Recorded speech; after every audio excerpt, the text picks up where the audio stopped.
자, 오늘은 이 하나님의 영광에 대해서 말씀을 나누도록 하십시다. 하나님께서 전 우주를 창조하신 창조의 그 목적이 하나님의 영광에 있다는 것을 우리는 여러 번 말씀을 했습니다. 그러나 이걸 계속 들어야 될 필요가 있습니다. 왜냐하면 우리는 일반적으로 하나님께서 예수님께서 오신 목적이 그 상실한 영혼들의 구원에 있다고만 있는 것이 주라고 이렇게 들어왔습니다. 배워왔습니다. 그런데 그게 아닙니다. 그 아닌 거에 대해서는 이미 에베소 1장 10절에서부터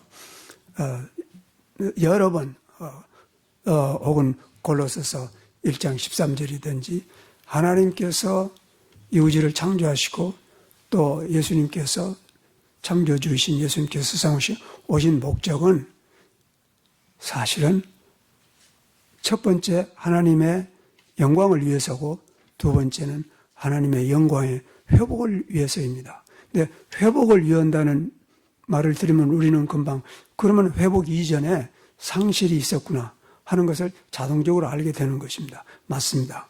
그래서 예수님의 구속의 목적은 다시 한번 우리 죄인들이 그저 구원받아서 천국에 가는 데만 있는 것이 아니라 하나님의 영광의 회복에 있는 것입니다. 그래서 이사야 선지자를 통해서 하나님께서는 이미 이렇게 말씀하심으로 온 인류가 하나님이 우리 우주와 우리 인간을 창조하신 그 하나님의 뜻을 발표 선포하고 있습니다. 무릇 내 이름으로 일컫는 자 곧 내가 내 영광을 위하여 창조한 자를 오게 하라. 그들을 내가 지었고 만들었느니라 라고 이사야서 43장 7절에 기록하고 있습니다. 그런데 이 짧은 한 구절에 창세기 1장과 창세기 2장에 기록된 하나님의 창조의 이 동사들이라고 해야 되겠습니다. 창조하신 그 하나님의 그 일들이 이 짧은 이 구절에 다 들어 있습니다. 자, 어느 말씀들에 들어 있냐면은 다시 제가 이사야서 43장 7절을 봉독드리면은 무릇 내 이름으로 일컫는 자 곧 내가 내 영광을 위하여 창조한 자를 내게 오라. 그들을 내가 지었고 그들을 만들었다. 그래서 창조한다는 말과 만든다는 말과 그 다음에 짓는다는 말은 창세기 1장과 창세기 2장에 하나님께서 천지를 창조하셨을 때 세 가지의 단어를 썼습니다. 창조한다는 말 외에 만들었다, 지었다는 단어입니다. 그런데 이렇게 하나님께서 온 우주를 창조하신 그 목적을 아주 분명하게 이사야 선지자를 통해서 내 영광을 위해서다. 근데 여러분, 이제 성경을 잘 모르는 사람들은 그래서 하나님께서 자기 영광을 위해서 우주를 창조했구나. 그래서 우리 인간들이 일반적으로 그 이기적인 생각이 강하기 때문에 자기를 중심으로 혹은 인간을 중심으로 하나님께서 천지를 창조한 것을 이해할 수가 있습니다. 이것은 오해입니다.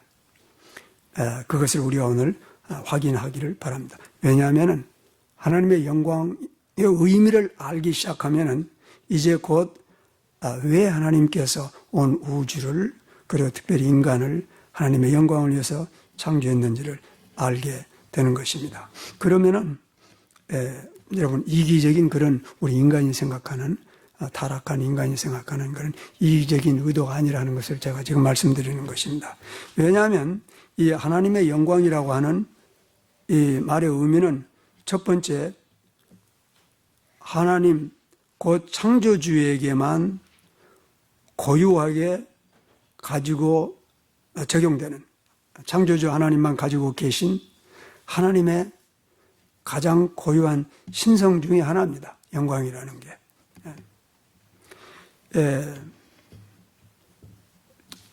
몇 주 전에도 제가 말씀드린 것처럼 하나님의 특성을 우리가 배울 때 하나님에게만 영원히 적용되는 그런 특성이 있습니다.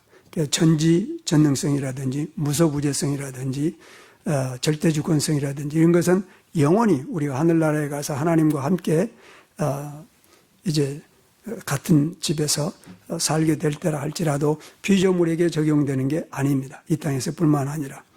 그러나 하나님과 공유되는 특성이 있는 것을 지난번에 우리가 살펴봤습니다. 하나님의 거룩성, 하나님의 사랑, 하나님의 자비와 긍휼, 그리고 하나님의 영광도 포함이 됩니다. 하나님 창조주 하나님이 그의 엄청난 영광을 이 피조물인 우리에게 공유하도록 섭리하신 데는 놀라운 뜻이 있습니다. 그것을 그래도 설명드리고 가는 게 필요할 것 같으니까 말씀을 나누도록 하는 게 좋을 것 같습니다. 이 세상이 끝나게 되면은 하늘과 땅이 없어진다고 성경은 분명히 얘기했고, 사실은 물리학자들도 다 그거는 이제는 다 알려진 사실입니다. 지금의 우리가 보고 있는 세상이 없어진다는 것은 성경에만 있는 얘기가 아니라 이제 우주 물리학자들은 다 공통으로 얘기하고 있습니다. 근데 새로운 하늘과 새 땅이 옵니다. 근데 문제는 이겁니다. 새로운 하늘과 새 땅에는 온전한 거룩이 가득 찬 그러한 세계인 것을 성경은 나타내고 있습니다. 그런데 그 온전한 하나님의 나라에 불완전한, 불온전한 하나님의 백성이 들어가 살 수 없다는 것은 상식적인 얘기입니다. 그래서 예수님께서 마태복음 5장 48절에서 하늘에 계신 너희 아버지가 온전한 것처럼 너희도 온전하라고 미리서 말씀해 두신 것입니다. 우리가 이 땅에 사는 동안에 하늘에 계신 아버지처럼 우리가 온전해지지 않을 것 같다는 그런 양심의 정직한 고백이 있습니다. 예수님께서 그거 모르시고 그 말씀하셨을 리는 절대 없습니다. 알고 계신 것입니다. 그러면 예수님의 본래의 의도는 뭐겠느냐? 하늘에 계신 아버지가 온전한 것처럼 너희도 온전하라. 의도는 간단합니다. 우리의 이 사상이, 인생의 목표가, 우리의 뜻이, 우리의 의식적인 사고가, 인생의 목표가 분명하게 하나님의 영광에만 초점이 맞춰져 있도록 내가 결심했느냐? 믿음으로. 마치 사도 바울이 오늘 내가 이 영광을, 예수님 강림하실 때 성도로부터 영광을 받으시고 그날의 모든 믿는 자에게 기이 여김을 받으시려니 이는 우리의 증거가 너희에게 믿어졌습니다. 라고 얘기한 신학자들은 이 두 개의 개념이 10절에 있는 말씀이 서로 연결이 안 된 것 같다고 그런 생각하는 분도 있다고 설명하는 분도 있습니다. 천만에요. 사실은 그렇지 않습니다. 이 놀라운 하나님의 계시를 바울이 설명했을 때 신적 감동으로 성령의 역사로 이 무식했던 로마 시민들이, 페이건들이 이걸 깨달은 거예요. 믿은 거예요, 여러분. 이게 놀라운 것입니다. 이게 사람들의 철학이나 지식으로나 전통이나 경험으로 심지어는 감정으로 이게 믿어진 게 아니라 이런 뜻인 것입니다. 하나님께서 믿도록 성령께 너희들 안에 역사했다. 그래서 결국은 이제 하나님께 영광을 드릴 뿐만 아니라 하나님께서 너희들도 영화롭게 하신다. 이런 것을 깨달아진 것입니다, 지금. 그래서 하나님 창조주로서 하나님께만 독특하게 가지고 계신 그 영광이 이제는 그의 백성들과 나누게 되었다. 이런 얘기입니다. 근데 여기서 중요한 건 그의 백성이라고 했지 인류가 아닙니다. 왜냐하면 인류는 이미 실패한 것입니다. 그래서 하나님께서 재창조한 백성들, 그 백성들과 이 엄청난 창조주의 영광을 나누게 되는 것입니다. 그렇기 때문에 우리가 중생한 재창조된 신분을 확인한다면 우리의 가치관이나 인생관은 말할 필요도 없이 딱 하나밖에 없습니다. 나의 창조주, 나의 구속주의 영광만을 위해서 산 그런 특별한 백성들이 된 것입니다. 우리의 신분에 대해서. 자, 그러면은 이러한 내용을 어떻게 우리가 확인할 수 있느냐 하면은 이 영광이라는 의미를 살펴보도록 범용으로 말미암아 알 수 있게 됩니다. 조금 전에 말씀드린 것처럼 이 영광이란 처음에 창조주에게만 바쳐지는 고유한 신성을 뜻했던 것입니다. 근데 조금 전에 지금 설명드리고 있는 것처럼 하나님의 영광이 깨어져 버린 것은 사실입니다. 그래서 다시 한번 되풀이하면 구속이라고 하는 것은 하나님의 영광이 깨어진 세상과 인간에 의해서 다시 회복하는 하나님의 역사를 구속이라고 하는 것입니다. 그렇기 때문에 성경에서는 다만 우리 죄인들의 구원만이 구속이 아닌 것을 여러 구절에서 반복하고 있는 것입니다. 그래서 하나님의 고유한 창조주의 신성이 곧 하나님의 영광입니다. 두 번째, 이 영광이라고 하는 말은 질서와 공의라는 뜻이 있습니다. 왜냐하면 이 영광이라는 말이 히브리 말로는 카보트라고 한답니다. 근데 카보트라고 하는 것은 원래는 무겁다는 뜻입니다. 무게라는 뜻입니다. 중하다는 이런 뜻입니다. 중하기 때문에 어떤 그 존경에 혹은 이 honor나 respect의 대상이 되는 것입니다. 그리고 무겁다는 것은 이제 추로도 사용이 된 것입니다.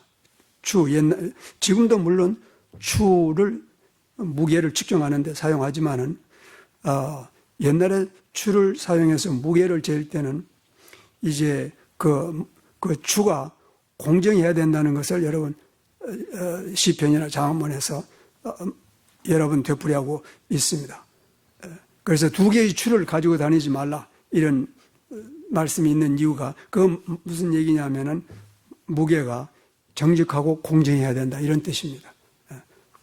그 이유는 모든 도량형은 지금도 마찬가지다마는 모든 도량형은 질서를 의미합니다. 그래서 질서가 깨지면 사기가 되는 것입니다. 그래서 이 하나님이 무겁다는 얘기는 사실은 그런 엄청난 사회의 질서, 우주의 질서, 인간, 우리 내부의 심리적인 그리고 육체적인 질서 전부를 포함하는 것입니다. 그래서 우리 육체적인 질서가 깨졌을 때는 병이 들었다고 합니다. 정신적인 질서가 깨지면 미쳤다고 합니다.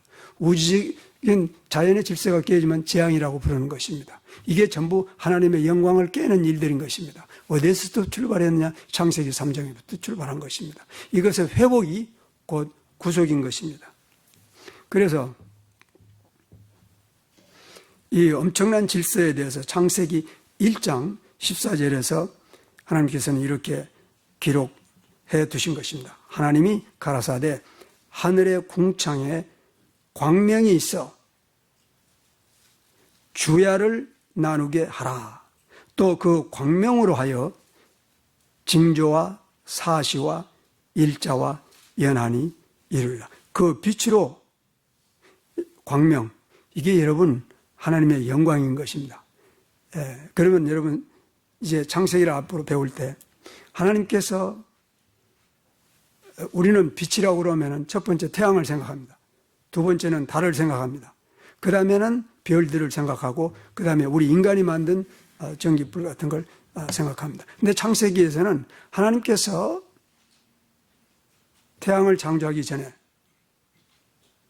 달을 창조하기 전에 빛이 있었다고 성경 기록하고 있습니다. 하나님의 영광을 먼저 나타낸 것입니다. 그래서 이 빛이라는 개념이 사실은 놀라운 것입니다. 그래서 기독교를 떠난 다른 모든 종교에도 빛의 개념이 있습니다. 그리고 그들은 곧바로 신성과 연결을 한 것입니다. 물론 하나님의 계시에서 흘러내려간 그러한 사상인 것입니다. 사실은 모든 종교는 하나님의 처음 종교에 깨진 부서기들입니다. 그거는 너무 긴 시간과 역사와 자료들이 필요하니까 지금 설명할 필요도 없습니다. 그래서 이 질서를 유지하는 게 조금 전에 말한 그 공정성과 정직성을 나타내는 무게에 있는 것입니다. 이걸 갖다가 카보트라고 부릅니다. 카보트. 카보트는 원래 무겁다는 뜻입니다. 그런데 이 질서가 깨지면은, 다시 말하면 영광이 깨지면은 이것을 히브리 말로 이카보트라고 한답니다. 근데 이카보트라는 말이 이제 물론 여러 군데 쓰이겠지만 가장 의미가 분명하게 쓰여진 그 구절과 환경이 어디냐면 바로 사무엘상 4장에 기록이 되어 있습니다.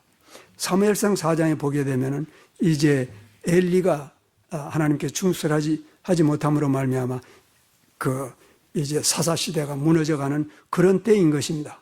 그때 이제 블레셋군이 쳐들어와서 여러분 그 이스라엘 백성들이 하늘보다도 귀하게 여기는 법궤를 빼앗겨버린 그런 장면이 나오잖아요. 네. 그리고 엘리의 아들과 군대들이 나가서 블레셋군을 막았지만은 결국 다 멸망해서 죽어버리고 마는 전사해버리고 맙니다. 그 구절을 여러분 머릿속에 지금 아직 그 사건을 잘 모르시는 분들은 다시 집에 가서 성경을 읽어보시기 바랍니다. 그리고 거기에서 이제 4장 아마 4장 21절에서 엘리의 아들 제사장 비느하스가 전사했다는 소식과 그 다음엔 법궤가 빼앗겼다는 소식과 그리고 대제사장 엘리가 죽었다는 소식을 들으면서 비느하스의 아내가 이제 아이를 낳는 장면이 나옵니다. 근데 산파가 이제 안심하라. 이제 아들을 낳았다. 그리고 그 축하하는 말을 했을 때 비느하스의 아내가 말하기를 자기 낳는 아들의 이름을 이카보트라고 지어요.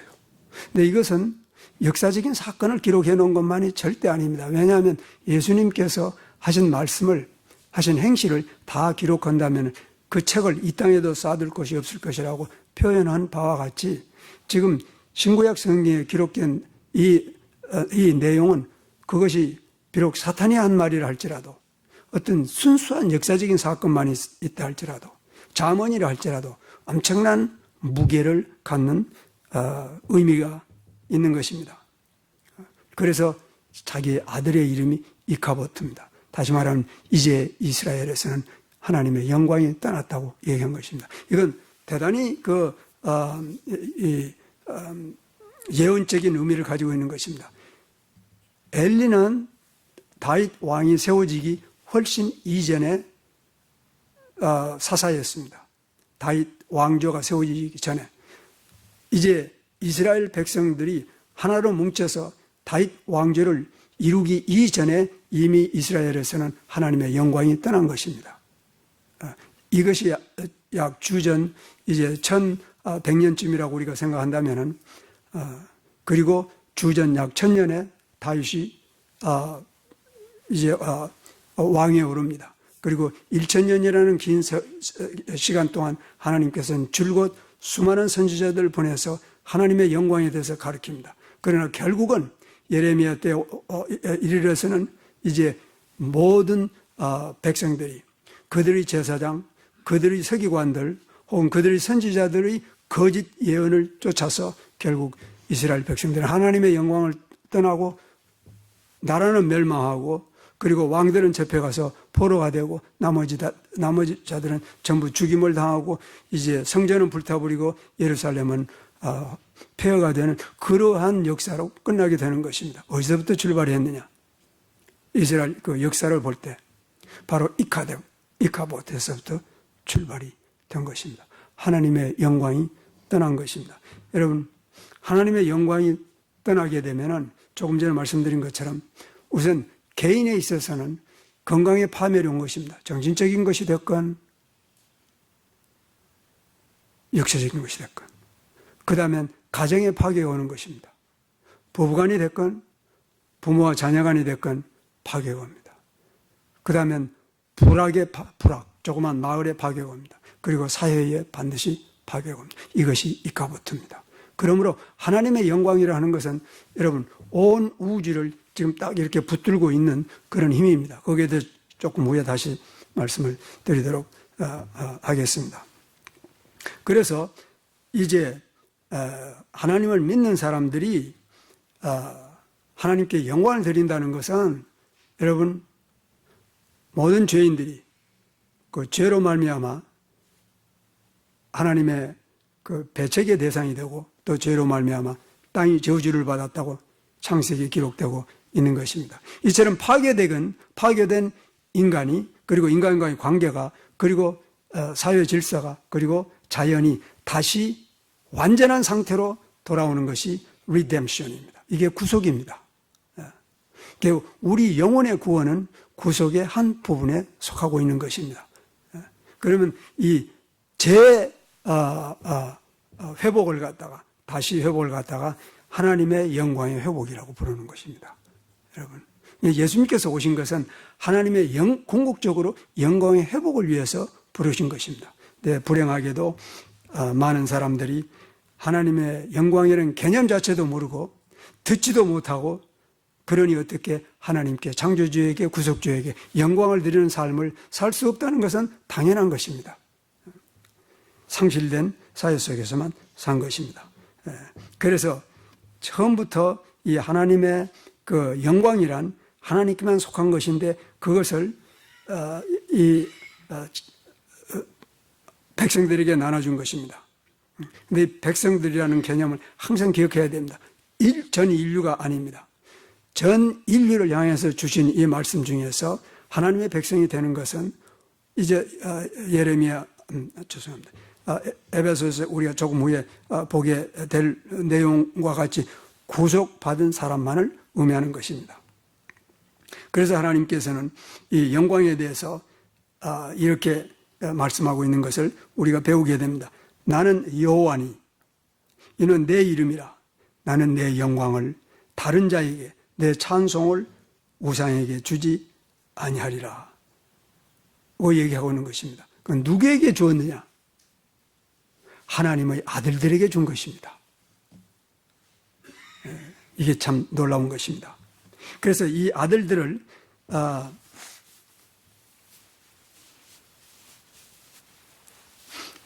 아들들은 도대체 어떠한 사람인가를 수많은 성경 구절에서 한두 구절만 보겠습니다.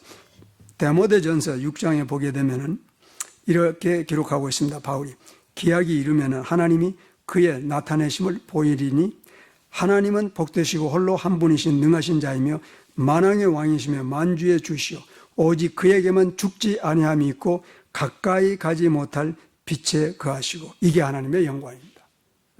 아무도 그에게 접근할 수가 없는 빛 가운데 있는 이 빛을 지금 우리는 영광이라고 부른 것입니다. 또 아무 사람도 보지 못하였고 볼 수 없는 자니 그에게 존귀와 영원한 능력을 돌릴지어다. 존귀라는 게 무겁다, 이런 뜻인 것입니다. 그래서 구약의 용어로 말하면 이것이 이까보트인 것입니다. 그가 지금 가까이 가지 못할 빛 가운데 거하신 이 빛이 바로 하나님의 영광인 것입니다. 그런데 놀라운 것은 이 빛을 그의 백성들에게 다시 나눠준 것입니다. 다시 나눠졌다는 것은 빛이 깨어졌다는 그런 의미인 것입니다. 우선 먼저 하나님의 영광이 깨어졌다는 것은 하나님의 모든 질서가 깨어졌다는 것을 의미한다는 걸 계속 지금 제가 얘기하고 있습니다. 이것의 회복을 위해서 하나님께서 하나님의 백성들을 만들고 백성들의 모임이라고 하는 교회를 만들고, 그리고 교회가 바로 하나님의 이 땅에 임한 하나님의 나라 안에 지금 존재하도록 섭리를 해두신 것입니다.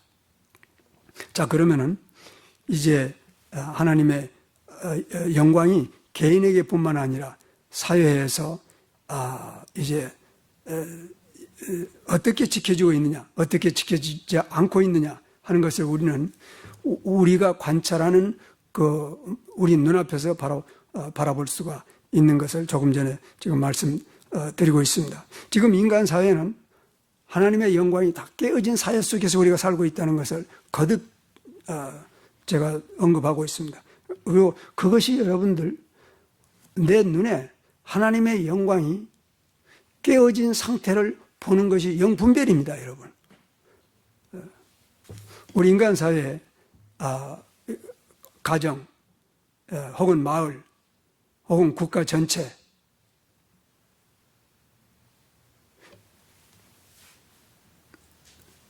깨어져 가고 있을 뿐만 아니라 깨어져 버린 그러한 제도 속에 살고 있습니다. 대표적인 예가 작년에 미국의 대법원에서 소위 동성연애하는 것이 동성연애의 결혼이 합법적이라고 선포한 그런 예들입니다. 부서진 브로큰 시스템입니다. 그것이 대통령이 됐건 시장이 됐건 상관없습니다. 학교, 가정, 정부, 군대, 모든 조직체들이 이제 질서를 유지하지 못한 채 마치 침몰해가는 선박처럼 지금 물이 들어오고 있는 그런 상태입니다. 여러분, 불행한 것은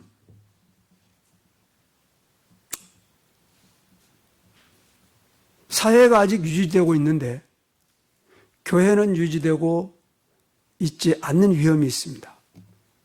네, 이것이 심각한 문제입니다. 이 문제를 제가 지금 간단하게 설명드릴 수 있는 건 절대 아닙니다. 네, 요점을 다시 설명하겠습니다. 사회는 그게 미국의 사회 됐건 소련이나 중국이나 한국이나 사회는 아직 유지되고 있습니다. 교회는 엄청나게 표류하고 있습니다. 다시 말하면 지금 가장 심하게 파괴된 게 교회입니다. 그러나 놀랄 것이 없는 것은 이것은 성경에서 이미 예언했기 때문에 참으로 우리가 우리의 신분과 그리고 우리가 지금 목격하고 있는 사회와 교회를 바로 볼 수 있어야 됩니다. 제가 좋은 예를 하나 살펴보도록 하겠습니다. 교회가 빛이 돼야 되고 교회가 등대야 되고 교회가 건전해서 건전지 아니한 병원선처럼 환자들을 데리고 와서 치료해야 될 것이 교회입니다. 그것은 마치 여러분들이 누가복음 이제 2장에 가면은 이런 말씀이 나옵니다. 명절이 되어서 마리아와 요셉이 그 어린 예수님을 데리고 성전에 가서 제사를 드리고 돌아가는 길에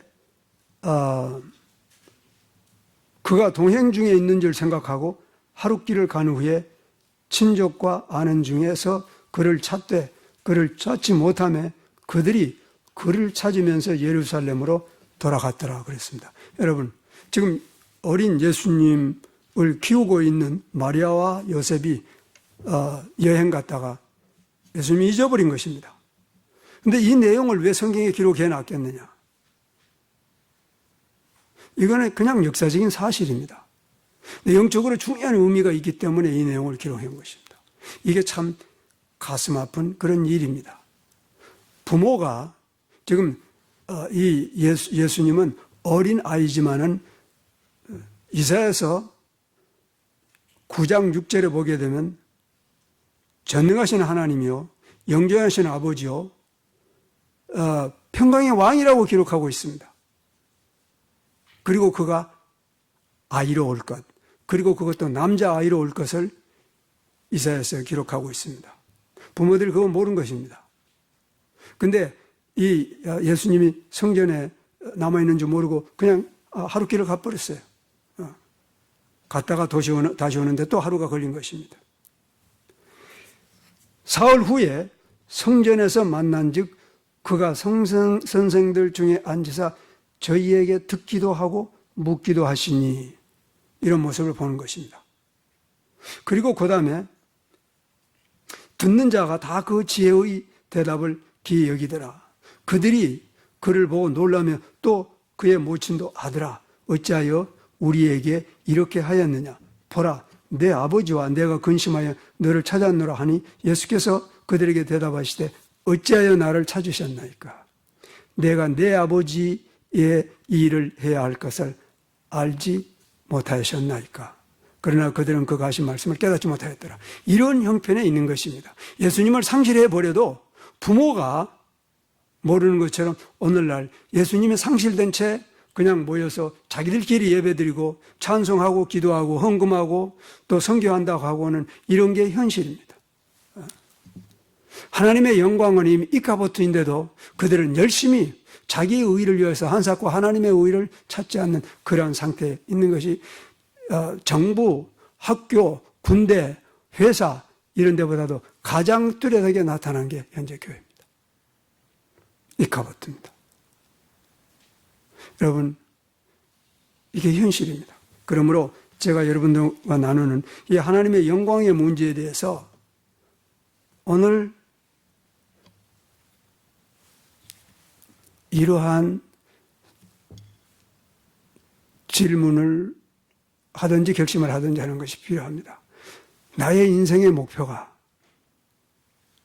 나의 추구하는 가장 높은 우선순위가 하나님의 영광이었냐? 만약에 아니었다면 지난주에도 똑같은 기도를 했습니다. 첫째는 바르게 증거되게 하나님의 뜻이 바르게 증거되게 도와주시옵소서. 바르게 증거되었으면 이 증거된 말씀으로 인하여 깨달음이 있게 하여 주시옵소서. 바르게 깨달아졌으면 두 가지의 반응이 반드시 나타나게 됩니다.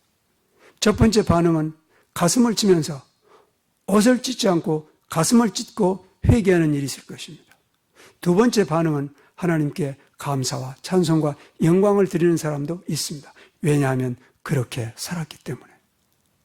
오늘도 마찬가지로 지금까지 나의 삶이, 나의 인생의 목표가, 나의 우선순위가, 나의 생각이, 나의 돈 쓰는 것이, 나의 시간 쓰는 것이, 나의 언행이 모든 것이 하나님께 영광 드리는 거기에 포커스가 초점이 맞춰지지 않았다면 우리는 우리의 삶의 사상에, 우리 인생관의 세계관에 조정들이 필요한 것입니다. 그래서 다시 이사야서 42장 8절 말씀에 나는 여호와니 이는 내 이름이라 나는 내 영광을 다른 자에게 내 찬송을 우상에게 주지 아니하리라. 구원이란 이 영광의 회복입니다.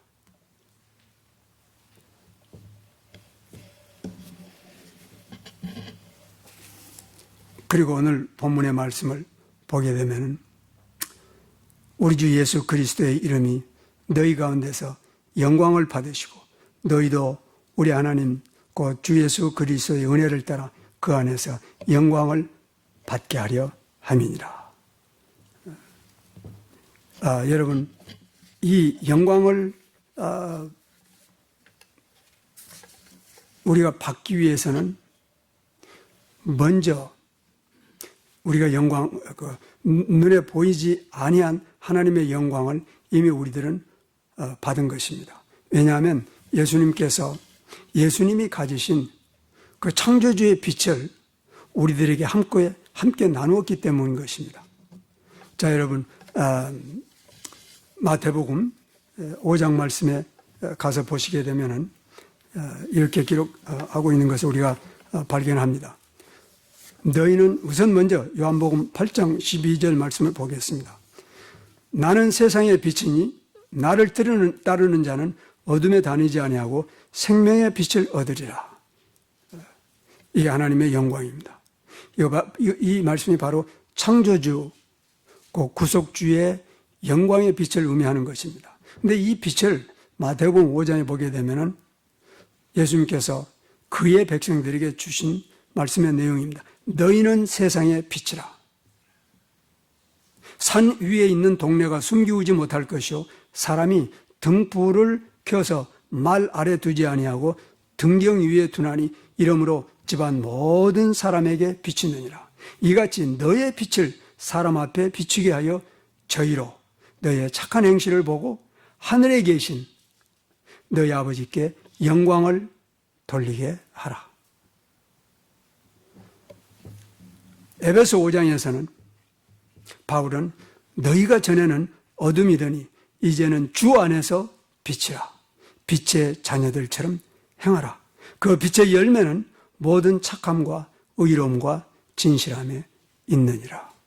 그래서 이렇게 하나님의 영광이 이제는 상실된 인간들을 변화시켜 놓은 것입니다. 그리고 이 빛을 받은 사람들, 중생한 사람들, 성령의 열매를 맺어가고 있는 이 사람들, 이 사람들이 오늘 본문에 보게 되면 너희도 주 예수 그리스도의 은혜를 따라 그 안에서 영광을 받게 될 것이다. 자, 그러면은 어떻게 영광을 받느냐? 가만히 앉아 있어서 영광 받는 게 아닙니다. 예수님 만날 때. 사도 바울의 표현에 의하면 사람이 무엇을 심든지 심는 대로 거둘 것이다. 누구든지 자기의 육신을 위하여 심는 자는 육신으로부터 썩어질 걸 거두고 성령을 위하여 심는 자는 성령으로부터 영생과 평안을 거둘 것이라. 사람이 무엇으로 심든지 심은 대로 거둘 것이다. 하나님께서는 만홀히 여기심을 받으시지 아니하니 하나님께서는 사람을 외모로 취하지 않는다고 얘기하고 있는 것입니다. 그러므로 오늘 제가 지금 거듭 강조하는 것은 과연 지금까지 내가 예수 믿는다고 고백한 시간 이후 예배도 참석하고 매주일 헌금도 하고 여러 가지도 하는데 일관성 있게 내 머릿속에 내 생각 속에 그리고 나의 그 기도의 고백이 하나님의 영광을 구하는 것이 나의 삶의 목표였는지 아니면 여러분 하나님의 은혜가 아직 절대 고갈된 건 아닙니다.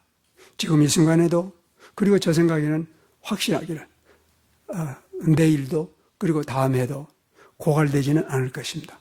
우리는 오늘이라도 우리 인생의 분명한 목표가 나의 창조주, 나의 구속주의 영광을 위해서 내가 지음받았으며 내가 중생했다는 것을 성경에서 가르치는 대로 내가 그것을 확인하고 나의 삶을 방향 전환을 하는 그러한 일들을 위해서 하나님께서 오늘 우리들을 예배로 부르셨다고 생각하는 것이 옳을 것 같습니다. 하나님께 영광을 구하는 삶에서 제가 먼저 하나님께 영광이 되지 않은 부정적인 것을 대조함으로 말미암아 하나님께 영광 드리는 삶을 조명해 보도록 하겠습니다. 첫 번째, 사람이 하나님의 영광을 구하기 위해서는 사람의 영광을 구해서는 안 됩니다.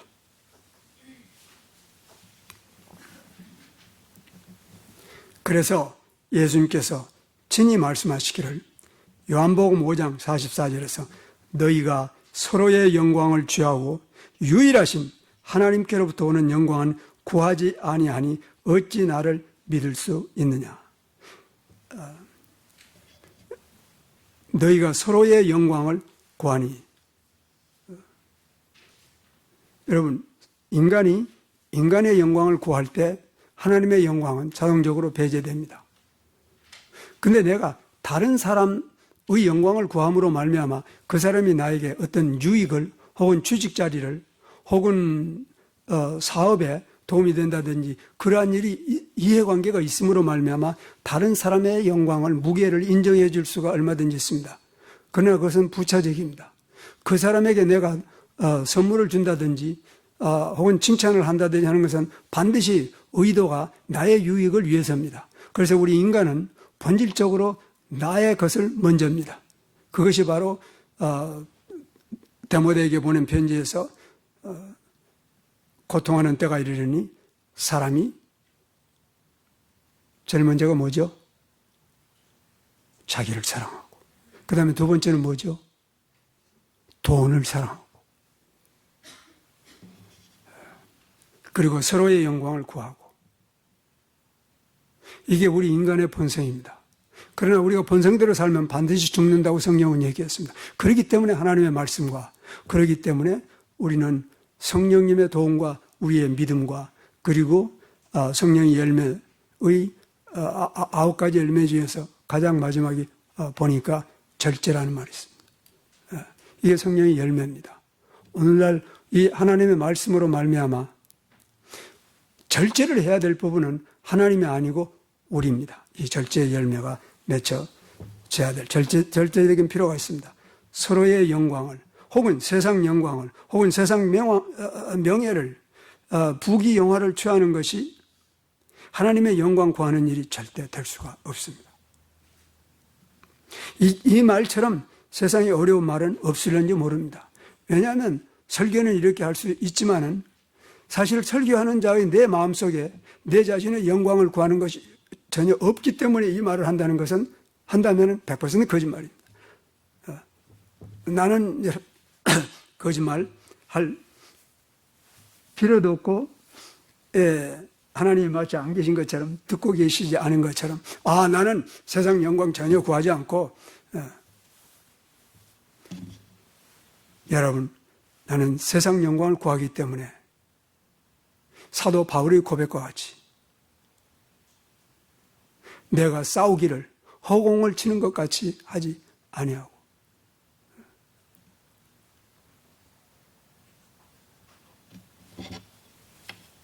달리기를 방향 없이 달리는 것 같이 아니하고 그리스도 안에서 내가 나의 선한 싸움을 마쳤고 나의 달려갈 길을 마쳤고 내가 믿음을 지켰으므로 이제 나의 주 곧 의로운 재판장께서 나타나실 때 나에게 의의 면류관을 주실 것이라고 확신할 수가 있었던 것입니다. 우리는 나의 달려갈 길을 다 마치고 선한 싸움을 싸웠고 믿음을 지킨 삶이 아닌 믿음 생활하다가 예수님 오시면 면류관 받을 것으로 착각하고 사는 사람들이 눈이 열려야 됩니다. 그리스도인이란 대단히 특별한 사람들입니다. 어떻게 인간으로 태어나서 다른 사람의 영광을 전혀 구하지 않고 배척하고 그걸 극복하고 살 수가 있는지 사실은 불가능합니다. 그래서 하나님께서는 이 불가능을 돕기 위해서 하나님의 영을 우리에게 줘서 우리 안에 아예 24시간 내주게 하신 것입니다. 그래도 만약에 우리가 육신의 정욕과 안목의 정욕과 이생의 자랑을 쫓아서 산다면은 계속 산다면은 하나님께서는 절대로 내버려 둔다는 걸 알아야 됩니다. 그것이 로마서 1장에 있는 말씀입니다. 하나님께서 상실한 마음에 내버려 두시는 것입니다. 역사적으로는 노아 때 그렇게 했고 그리고 이 이스라엘 나라 때 그렇게 하신 것입니다. 여러분 오늘 우리가 다시 한번 그렇게 나를 창조하는데 나를 세상에 보냈는데 다만 우리 어머니 아버지가 그냥 부부이기 때문에 그저 애를 낳아서 내가 세상에 만들어진 것이로구나. 노 그게 아닙니다. 하나님의 엄청난 창조의 섭리 속에서 우리가 세상에 나온 것입니다. 그리고 어느 한 순간에 우리가 복음을 듣게 된 것입니다. 그리고 복음으로 우리가 다시 탄생하게 된 것입니다. 목적은 딱 하나입니다. 창조주의 영광을 위해서. 그러므로 이 땅의 영광을 구하는 자는 뭐가 됐든지 간에 그게 뭐가 됐든지 간에 하나님의 영광은 없습니다.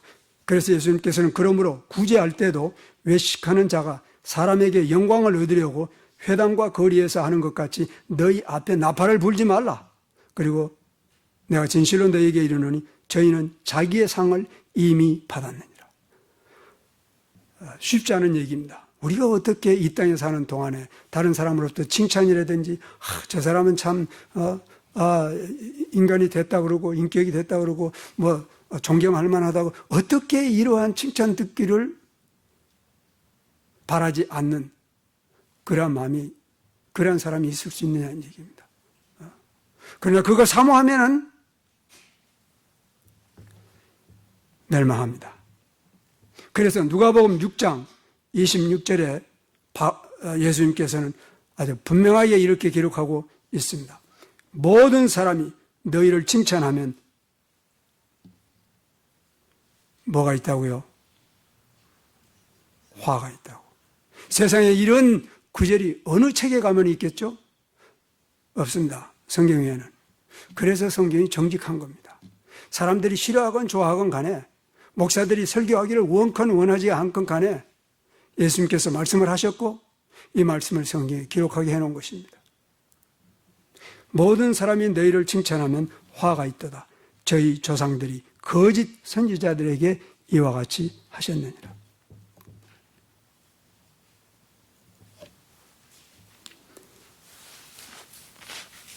우리의 영광은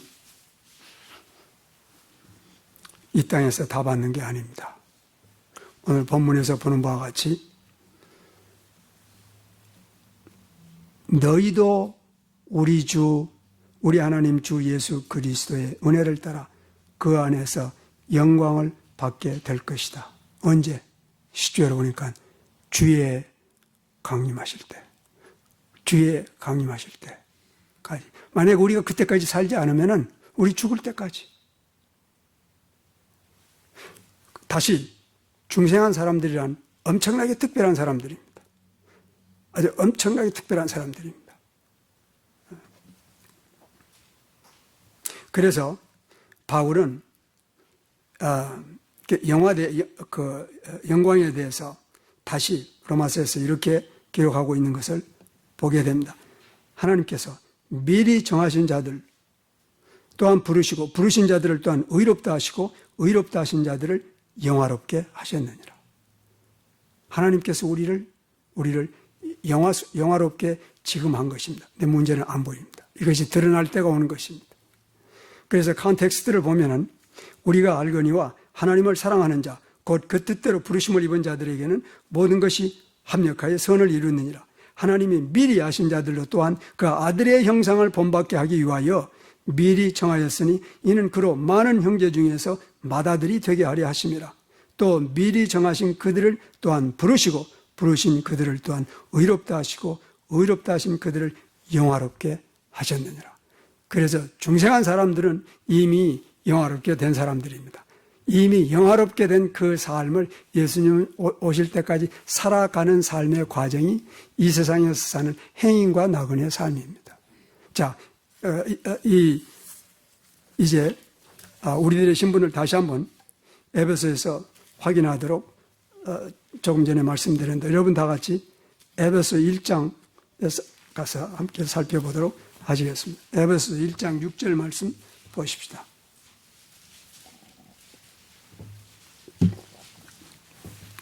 우리의 창조의 목적입니다. 우리의 구속의 목적입니다. 이 말씀은 대단히 중요합니다. 다 같이 6절 말씀 한번 봉독하십시다. 시작. 이는 하나님이 자기의 사랑하는 자 안에서 우리를 받아주시는 바 그의 은혜의 영광을 찬미케 하려 하는 것이라. 하나님의 영광을 찬미케 하는 것입니다. 이는 했기 때문에 왜냐하면 이런 뜻입니다. 그렇다면 왜냐 한 그 이유를 사도 바울은 5절에서 이렇게 설명하고 있습니다. 하나님의 미쁘신 뜻대로 우리를 예정하사 예수 그리스도로 말미암아 자기의 아들들이 되게 하였으니 그랬습니다. 하나님의 예정을 따라서 하나님의 자녀된 사람들의 유일한 이 세상에서 삶의 방향은 목표는 곧 아들 되게 하신 하나님의 영광을 찬미케 하려 하신 것입니다. 이처럼 성경은 그저 막연하게 그리스도인들의 삶을 이렇게 살면 될 것이다 고 기록해 놓은 적은 없습니다. 아주 분명하게 흑과 백이 분명한 것처럼 기록해 놓은 것입니다. 12절 말씀 함께 보십시다. 같이 읽읍시다. 시작. 이는 그리스도께서 먼저 소망을 두었던 우리로 그리스도의 이 영광을 찬송케 하려 하심이라. 이는 했는데 그 무슨 이유로? 근거가 어디에 있느냐? 11절에 있습니다. 모든 것을 자신의 원하시는 뜻대로 역사하시는 자의 뜻을 따라 우리가 예정을 입어 그리스도 안에서 또한 기업을 받았기 때문인 것입니다. 우리가 이미 영원한 생명의 기업을 받았으면 우리의 삶은 12절에 기록된 내용과 같이 그리스도께 이 소망을 둔 사람들, 그들은 그리스도의 영광의 찬송만을 위해서 우리에게 그 기업을, 영원한 하나님 나라와 그 생명을 주신 것입니다. 다시 14절 말씀 함께 보십시다. 함께 봉독합시다. 시작. 이 성령이 우리 유업의 보증이 되사 사서 소유하신 것을 대속하실 때까지 우리로 그의 영광을 찬미케 하려 하심이라. 성령께서 무엇을 하셨기 때문에, 성령께서 무엇을 하신 내용을 13절에 이렇게 기록하고 있습니다. 너희도 그리스도 안에서 진리의 말씀, 곧 너희의 구원의 복음을 듣고 또한 그를 믿어 약속의 성령으로 인치심을 받았기 때문이다. 이런 것입니다. 약속의 성령으로 인침을 받았다면 우선 성령이 우리 안에 내주하게 된 것입니다. 성령이 없는 사람은 구원받지 못한 것입니다. 그 고린도전서에 있는 말씀과 같이 이제 성령이 내주하고 있다는 것은 중생했다는 바로 그런 하나님의 표정인 것입니다. 그렇다면 그는 바로 그의 영광을 찬미케 하려고 하나님께서 구속했다는 그런 뜻인 것입니다. 자, 지금 이러한 하나님의 하나님의 영광을 찬양하는 사람들에게 성경은 오늘 본문은 이렇게 합니다. 이렇게 얘기합니다. 그가 주께서 강림하실 때 자기 성도들에게서 영광을 받으시고 그날의 모든 믿는 자에게서 기히 여김을 받으리라고 기록하고 있습니다. 근데 기히 여김을 받는다고 하는 말이 이런 의미가 있다고 합니다. 이제 어떤 사람이 무슨 일을 당했든지 혹은 어떤 사람을 만났든지 혹은 무엇을 깨달았을 때 너무 놀란 나머지 너무 놀라가지고 자기도 모르는 사이에 입이 벌어져 버렸는데 그 입을 다물 수 없을 정도로 놀랐을 때의 상태를 의미한다. 어떤 분은 그렇게 설명합니다. 도대체 어느 정도로 놀라버렸기 때문에 입을 벌리고 우리가 가끔 그런 때가 있는 것도 사실입니다. 그러나 진짜로는 이때 일어난 것입니다. 기이하게 여긴다는 게 제가 그런 하나의 예를 그냥 무심코 지나갔겠지만은 성경에 기록된 내용이 이렇다면은 하물며 이제 기록되지 않은 그 내용의 사건이 우리에게 일어날 것입니다. 언젠가는 예수님이 부활 때 상상도 할 수 없는 그런 기이한 일이 일어날 것입니다. 제가 여러분들에게 그러한 일이 일어날 수 있는 엄청난 가능성에 대해서 성경에 있는 말씀에서 하나 소개를 하겠습니다. 여러분 다 같이 욥기 38장으로 가서 말씀을 살펴보도록 하시겠습니다. 욥기 38장에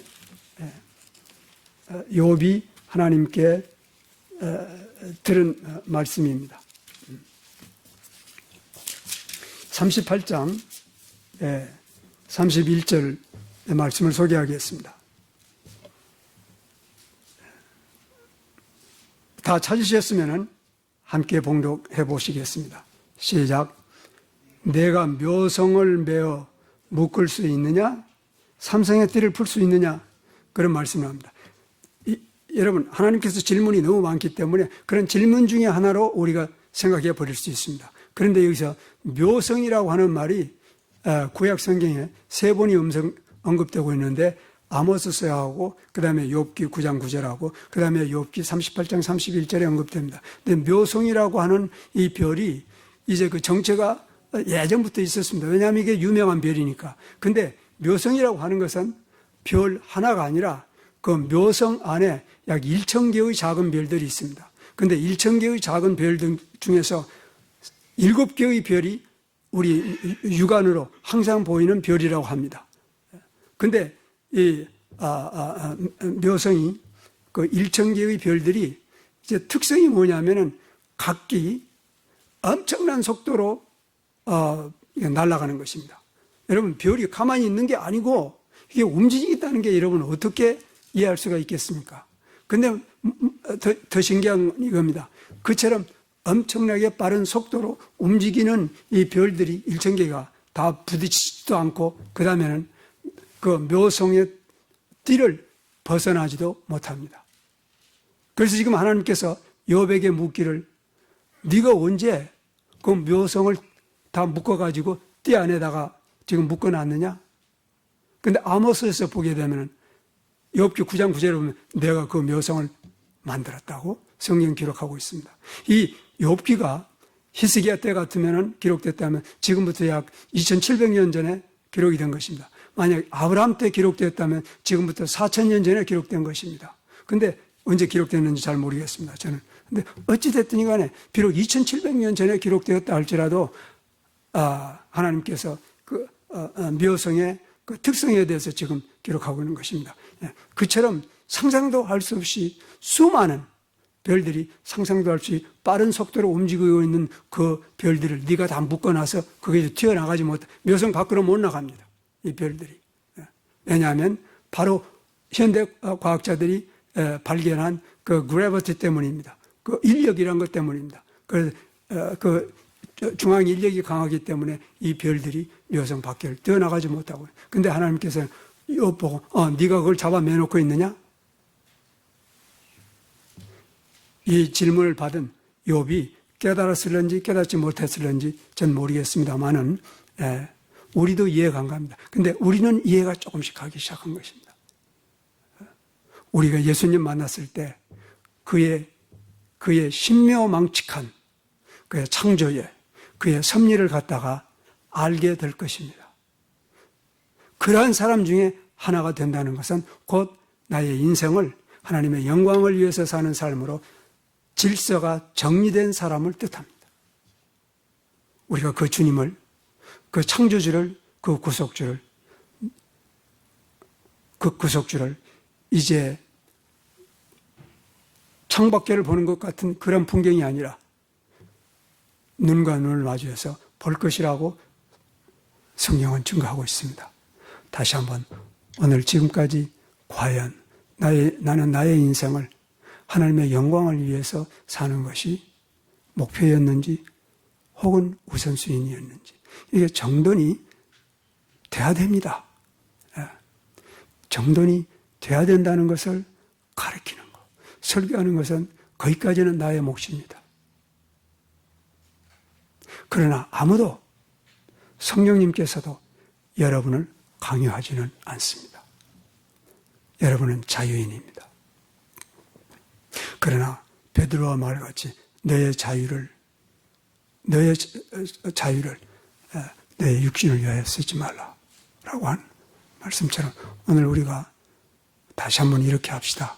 성경으로 돌아가도록 매일 기도하도록 나의 인생의 우선순위가 내가 하나님의 영광을 위해서 그리고 나의 사랑하는 자식들이 하나님의 영광을 위해서 사는 그러한 삶을 살도록 기도하는 어머니 되고 아버지 되고 할머니 되고 할아버지 되고 교인들 될 것을 다시 한번 우리가 다시만 확인하는 그런 귀한 시간이 돼야 됩니다. 기도하십시다.